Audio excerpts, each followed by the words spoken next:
Es tiempo de aprender principios eternos de la palabra de Dios. En Tiempo con Dios, el pastor Óscar Mauricio Caicedo.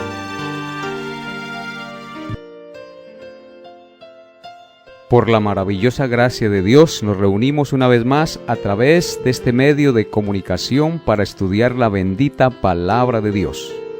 Antes de iniciar nuestro estudio, vamos a encomendar esta meditación de la palabra de Dios en las manos del Espíritu Santo.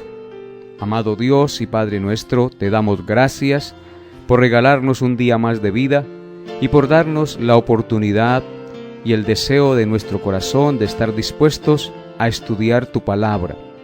Te suplicamos que nos hables, Dios, que redarguya nuestro espíritu y nos permitas comprender tus principios eternos y aplicarlos a nuestra vida. Te damos gracias, Dios, por la vida que nos regalas, por los hijos, por la familia y por todas las dádivas buenas que recibimos de ti día a día. Te alabo, te bendigo y te doy gracias, Altísimo Señor, porque eres tú quien sustenta todas las cosas con la palabra de tu poder. Por eso en esta mañana, agradecidos, te bendecimos y te alabamos y colocamos, Señor, nuestras vidas delante de ti y te suplicamos que nos guíes y abras nuestro entendimiento para comprender tus verdades eternas y glorificarte y alabarte en nuestra manera de vivir cada día.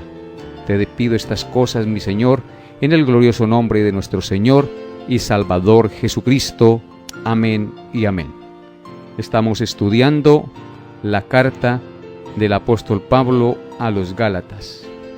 Ya hemos estudiado los primeros 25 versículos del capítulo 5. Hoy, por la gracia de Dios, concluiremos este capítulo meditando en el último versículo, es decir, en el versículo 26. Dice así la palabra de Dios: no nos hagamos vanagloriosos, irritándonos unos a otros, envidiándonos unos a otros.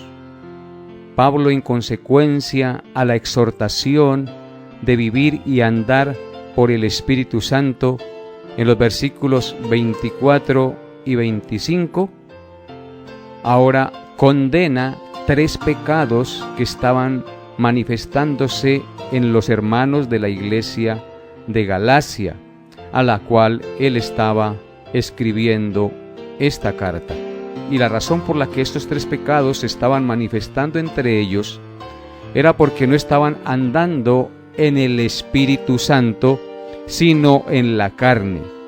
Y esos pecados que menciona Pablo también los cometemos nosotros, la iglesia de nuestros días.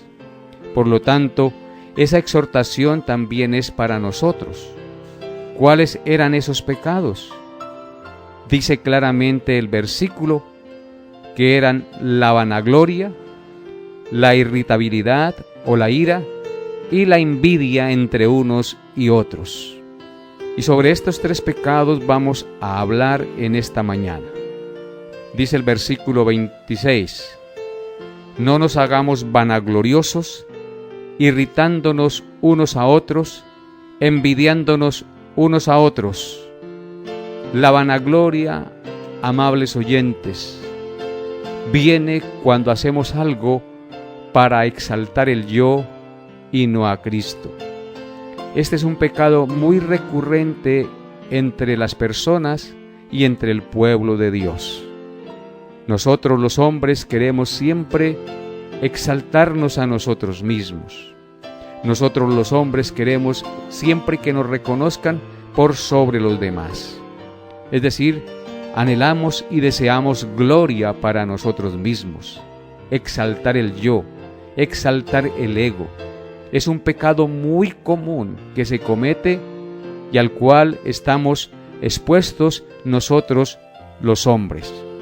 Es una tendencia pecaminosa que va contra la santa y perfecta voluntad de Dios, porque las Escrituras dicen que el único digno de gloria, de honra y honor es nuestro Dios, el Dios y Padre de nuestro Señor Jesucristo. A Él es la gloria, a Él es la honra y a Él es el honor. Por eso dice el texto: no nos hagamos pues vanagloriosos.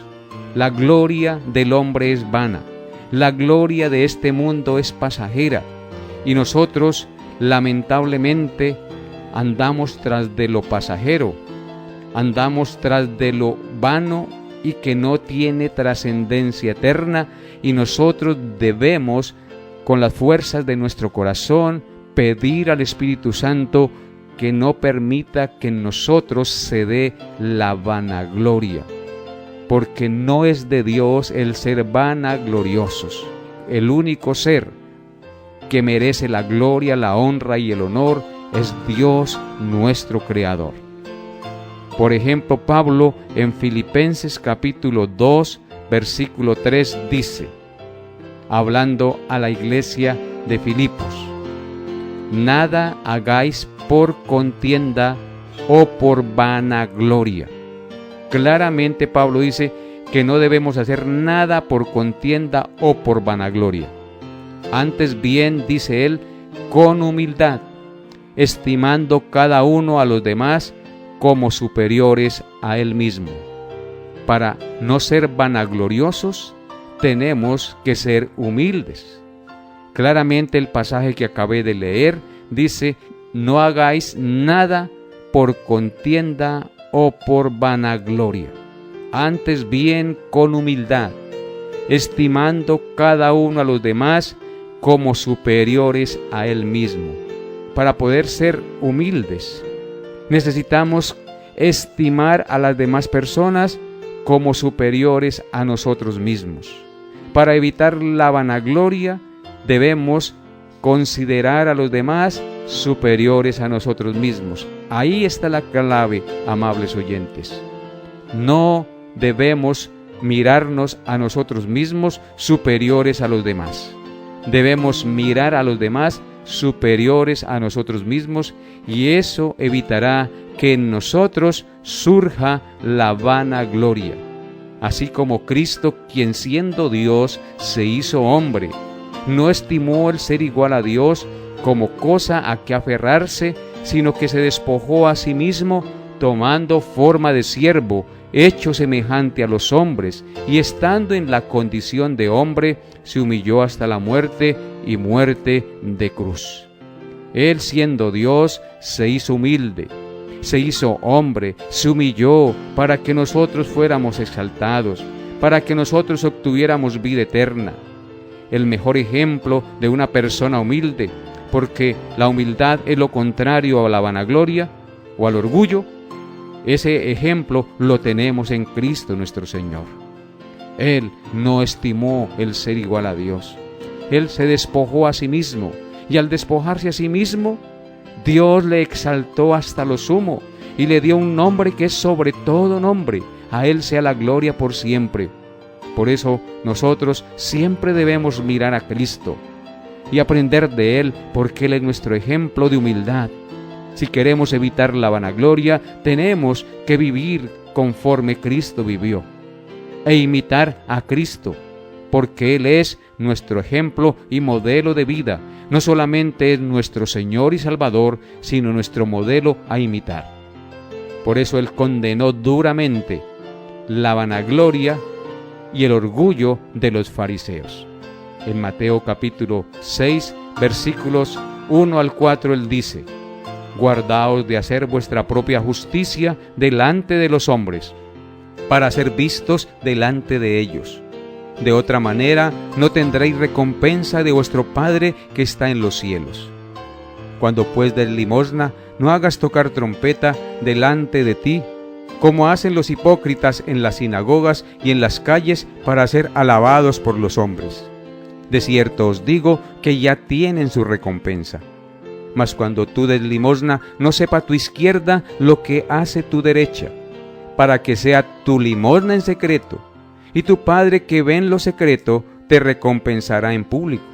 Claramente este ejemplo que pone el Señor Jesucristo es para evitar la vanagloria en sus discípulos.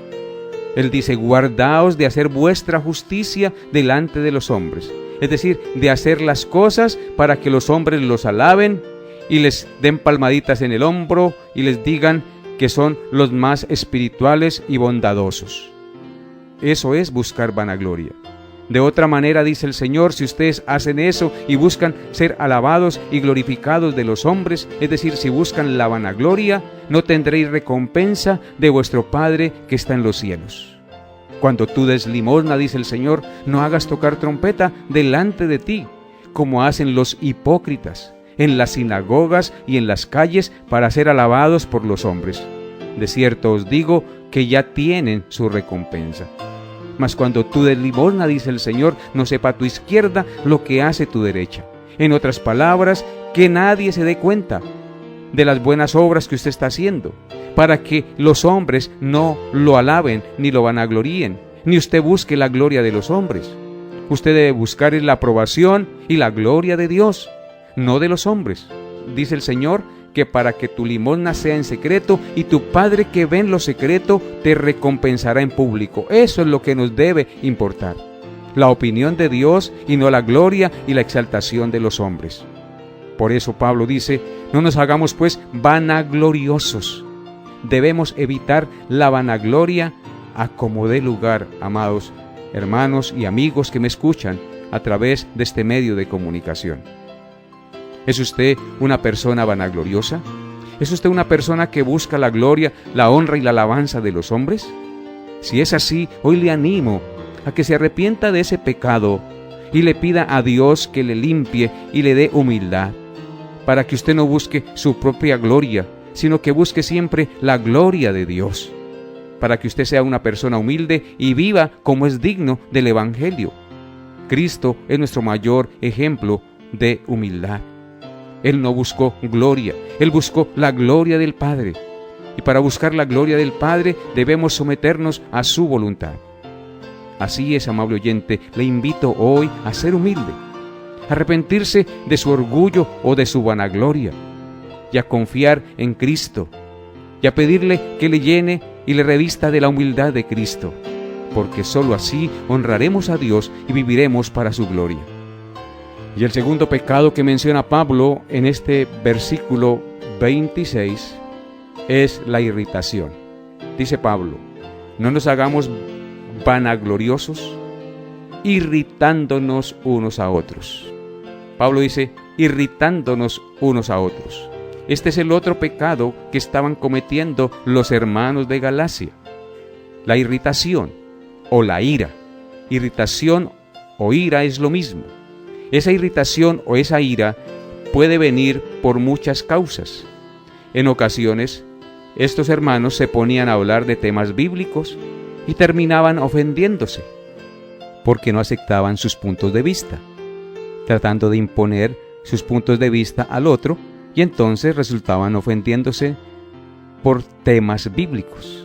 Amable oyente, cuando las charlas bíblicas no se hacen en el Espíritu, no edifican a nadie.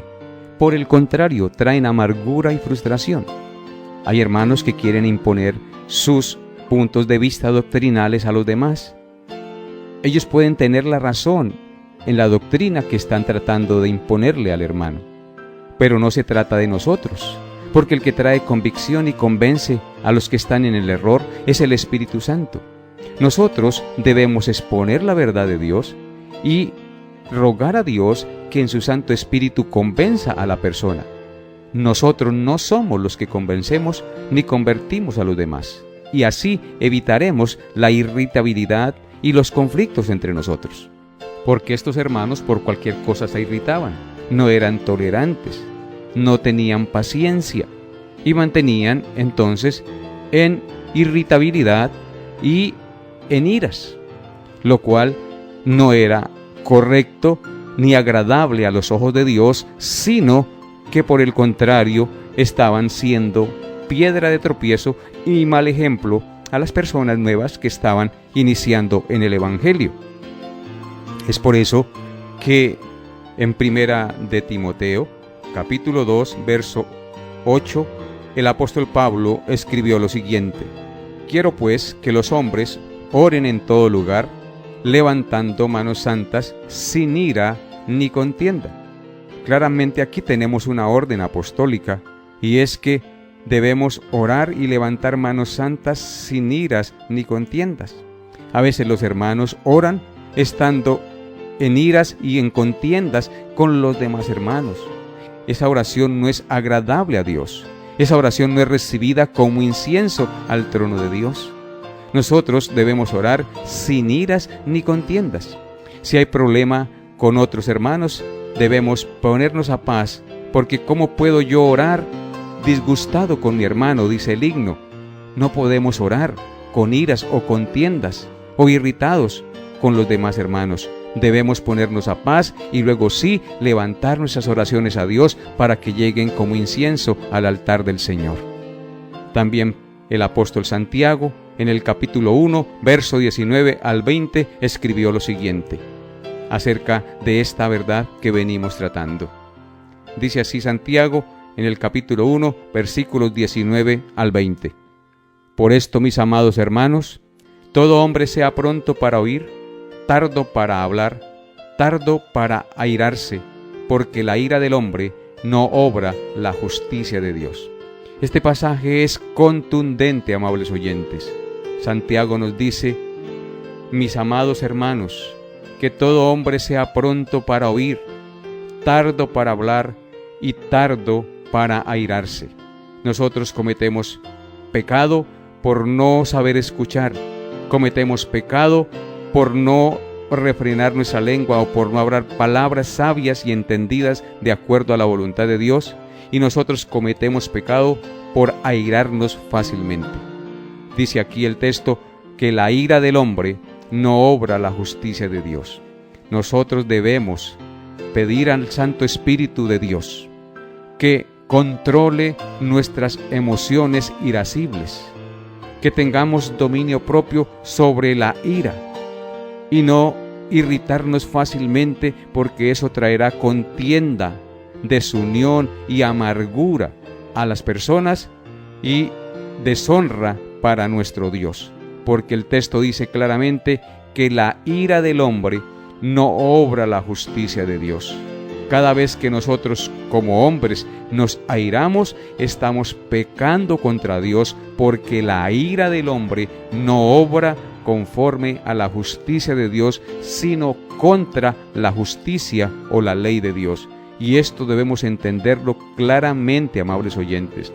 Si es usted una persona muy irritable, muy irascible, pídale a Dios que controle ese instinto, ese pecado que le hace deshonrar el santo nombre de Dios y que le trae graves problemas en su relación matrimonial o en su relación familiar o laboral o eclesial.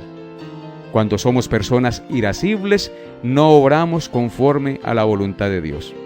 Hermanos en la iglesia que se airan fácilmente, tienen que pedirle al Señor que controle su ira, porque la ira del hombre no obra la justicia de Dios.